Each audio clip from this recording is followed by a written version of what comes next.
We're going to do 10 tips today. So stay tuned. We're going to do 10 tips that will help you get recruited right now for football. Number one, the first of 10 tips, okay, that will help you get recruited. The first of 10 tips. The first thing you need to do is to create a highlight tape that has all your best plays up front, not mixed in along the way, but every great play in the beginning. Reason why you want to do that, and I've watched highlight tape after highlight tape, the biggest mistake players make when they make their highlight tape is they mix their great clips across the depth of the highlight tape instead of putting all of the best clips, starting with the very best, to the not. And I'm talking dynamic plays, big plays, explosive plays. That's what college coaches are looking for. You need to have explosive plays. So the first tip is to make sure your highlight tape focuses on having all your explosive great plays up in the front of your highlight tape, not sprinkled throughout, because college coaches are looking for a reason not to recruit you. Not looking for a reason like you think that they're looking for a reason to recruit you. They're looking for a reason to not recruit you. So you want them to continue watching your highlight tape. That is critical. You want them to continue to watch your highlight tape. So that's tip number one. Okay. Coming up, tip number two to help you get recruited. Okay, here it is. It's important when you want to get recruited that you reach out to as many schools as possible. You compile a list of 50 schools, the contacts of the recruiting coordinator and the position coach, and you reach out to them via email, Twitter, and if you can get on the phone and call and let them know that your highlight tape is coming. You start with those 50 schools, see if you can get feedback, see if there's an interest level there. Even for underclassmen, if you're an underclassman, they're not going to be able to get back to you. But if you call them and talk to them, then they could talk with you. They can't reach out to you. Older guys that are juniors, you have to be able to tweet at them, if you can DM them, and then also email. So if you don't have a Twitter account, it's critical that you utilize that. The next thing is you have that school, those 50 schools, and you're reaching out to those 50 schools on a regular basis in order to help you get recruited. As you're reaching out to those 50 schools, ones that aren't just interested in you get dropped off. Ones that are interested in you continue to stay in that pool of 50 until you get yourself to a position that you end up having enough schools that are interested in you. You can start whatever level you want at that, but I recommend that you start at the highest level that you could conceivably possibly play at. You need to get feedback to figure out what that is. Having a pie in the sky, thinking that you could be D1 when you're only a Division III player is not going to help. But you should go shoot for as high as possible, depending on the feedback that you've gotten from your coach and some trusted advisors as to what level you can play at. So that's tip number two. Start with a pool of 50 colleges. Start reaching out and giving your film and contact with them, developing that relationship, and keep track of the ones that are interested and aren't interested, and develop that pool. Okay, so that's tip number two.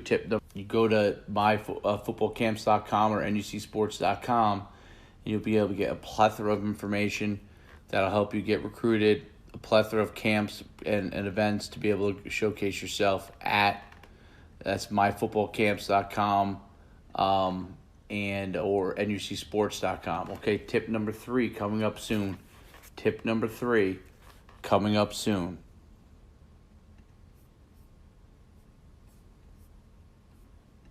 Tip number three coming up soon.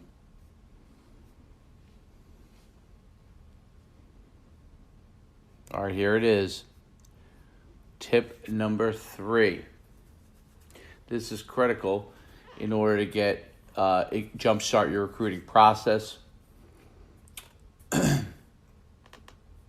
You're going to have to, okay, and this is critical.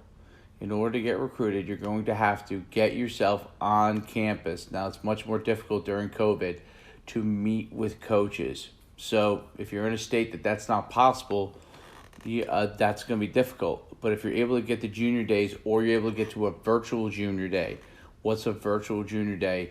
A lot of the schools that are much more strict with COVID are not allowing people on campus.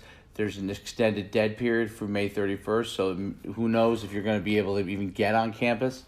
So virtual junior days allow you to see the school and get that interaction with the school. So you need to attend as many virtual junior days or get as many virtual calls with the school so you could see what the school is like and they could get to know you and you can meet with their coaches. Okay, if you get on those virtual junior days, that's a critical component because now you're starting to get into the process of filtering in. They're interested in you. They're starting to understand that you might be a recruit that is possible for them to be recruited on. So that's important. Tip number 3 is get on campus or / attend virtual junior days. That's tip number 3. One was, what's up, Tyler? It was your highlight tape. Tip number 2 was 50 schools. Okay. Tip number 3 was get on campus / get in a virtual junior day. Tip number 4, because of everything with COVID, it is important to get to as many different showcases, combines that you can get to that is sending out information on you. Okay, it's a little bit of a filtering process for you, but it's important to do that because college camps are not going to be in play the same way as they were once before, where you had them all over the place. Some places will have them, but everything's going to be scaled back because of COVID. Last year we didn't have them at all. It's important that you get to showcases in the spring. If you play in a 7-on-7 club team, get that film. All of those things are important for you to be able to utilize to your advantage to be a differentiator in recruiting. So get to as many showcases, 7-on-7 lineman camps that you can.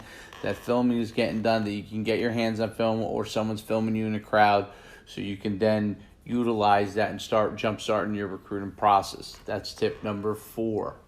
That lower body strength, that's key. Developing the lower body strength is key. Here is tip number 5. Okay, well, I talked about tip number 4, getting to showcases. Tip number 5 is if you're able to get to campus, get on campus and compete in front of college coaches. That's an important component. If you can get on campus and compete in front of other coaches, okay, you could showcase what you can do. And the key with that is to pick schools that have the most interest in you. So when you go on these junior days, it's important to figure out, if you're getting invited to camps, to figure out which ones of the schools are the most interested in you. So you go to schools that are most interested in you from a recruiting standpoint. Don't go to a camp on campus that has no interest in you. Unless you run like a great 40 and you're 6'6", go to a place that has the most interest in you, that you can have an opportunity to compete. And that's a key component, okay? So that was tip number, what are we on here? 5? That was tip number 5, okay? Tip number 6 is coming soon. That was tip 5. Tip number 6 is coming soon. Tip number 6 coming soon.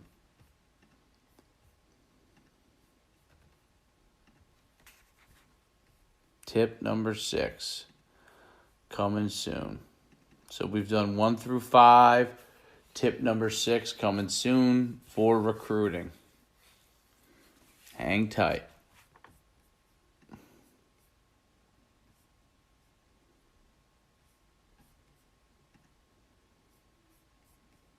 Tip number 6 coming very, very soon.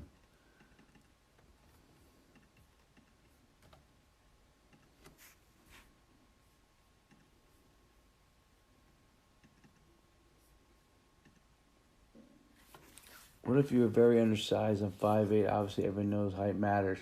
Well, it's going to limit the places that you can go. So Doesn't mean he can't play in college, but it definitely limits. Height isn't a factor. Keep up the great work, Coach. Loving the content. Oh, you're welcome. You're welcome, Marco. Great point about camp. You're a freshman and haven't been identified by any schools yet. Great question. If you're a freshman and you're just the beginning of the process, the truth is go wherever you want. So you just need to go to as many camps as you can. I think go to whatever you want, and there's no limitation if you're a young guy and you're just starting a recruiting process. This is really for guys that are a little bit later on and have to start to hone in on a school. Is it worth to paid school camps?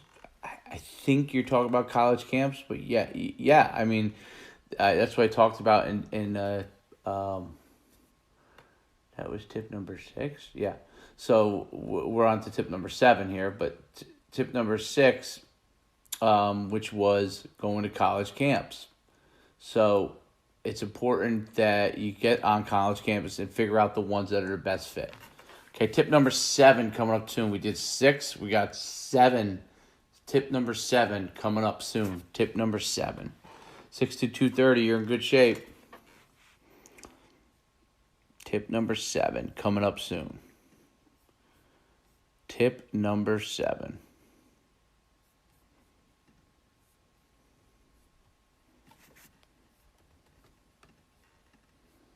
Tip number 7 coming up soon. Okay, here we go. Tip number 7. We've done 6 before. This is tip number 7. All right, before I do that, I'll answer this quick question. How do you recommend improving your 48-yard dash times? Well, you've got to train the 40-yard dash like you do anything else. So you got to improve your start, you got to improve your drive phase, and you got to be able to build the speed and finish. So there's plenty of videos out there to teach you how to run the 40-yard dash. That's actually one of the easiest. We have one on myfootballcamps.com, but you can literally get stuff off the of YouTube as well for free. So that'll be pretty helpful. Okay, tip number 6. It is really, really critical in the recruiting process to try and get in campus when coaches are not hosting a bunch of different athletes. So getting your own face time. Now, it's a little more difficult during COVID, but if you can go on a day that isn't a junior day, when a lot of people aren't there, and be able to get a tour or get some FaceTime with a college coach, that's a key thing. That's tip number 6. That's a key aspect to be able to get some one-on-one time and schedule a separate time when you can get on there and get a little more FaceTime with coaches. 7, to help you get recruited for college. 7 is solicit your head coach to help you with that process. So too many of us either do it all on our own or expect our head coach to do it without asking our head coach or sitting down with him as to where he thinks you fit in at the college level. This is critical because in tip number 7, if you don't have the head coach an agreement as to where you belong when college coaches end up speaking with him, it could limit where you go. So it's important to solicit your head coach with your parents to figure out a plan from a recruiting standpoint. And if your head coach will be able to help you with that plan. Okay, that is really, really, really a key thing. To figure it out with your head coach, solicit him as to what a plan is, and then to be able to help and see if he can help interact because he will know people. That's tip number 7. Solicit your head coach to help. 8 tip when it comes to recruiting is it is critically important to write a well thought out email, which includes something that will be proofed by your coach or teacher or parent that reaches out to every one of those schools. So we talked at number 1 about having a list of 50 schools. This letter, this letter you send out to every one of the schools via email, and even better if you could send it out to them via snail mail, okay, because no one gets snail mail anymore. But at minimum, send it out via email. Should be thought out and explain who you are, what your background is, and if you can make a video about yourself, even better. okay? So an email that is either a video email or a well thought out email that introduces yourself. And if you have a video, that's even better. Well thought out email articulating every bit of contact information about your highlight tape and everything that is well thought out and sent to every coach that you're reaching out to. That's number 8. Tip number 9 coming up soon. We've done 8. Tip number 9. All right, so we've done 8. We're on tip number 9. Before I do that, when is it too late to switch positions? Never too late to switch positions. Okay, don't worry about that with respect to college. They'll put you wherever they want you to go. Okay, here's tip number 9. Beside your highlight tape, if you have videos of you dunking, that's huge. Running track in an extremely fast time in a 100-meter dash, yes, 5, 6, 7, 250 is great. If you're a good player, you should be in good shape. Dunking, doing anything athletic. If you run track, you have excellent times. You throw the shot put. You're a basketball player and you are exceptional. Any outside film now is an asset. 7-on-7 tournament, okay? Camps. Any outside film is a huge asset, gives them extra information about you. So in the past, where coaches used to say they didn't care about that, they care. They will utilize that as a filtering system. It must be exceptional. Don't send them something average. Send them something exceptional, okay? I can't tell you how many things I put videos on a guy dunking, doing a fancy dunk shows the athleticism that they want in football. So that is tip number 9. Show video outside of football to college coaches. Okay, tip number 10. Tip number 10. Here's tip number 10. Okay, here we go. This is the final tip. Follow-up. Your follow-up must be once every couple of weeks until you get to a certain point whether they're no longer interested or they have an interest in you. Follow up, whether it's a tweet, an email, follow up and see if coaches have gotten your film, if they've taken a chance to look at it, and what they think about you. And if you're an underclassman, get on the phone and find that information out. But must do follow-up. Follow-up is a key component in getting recruited. Okay, so those are 10 tips of the day.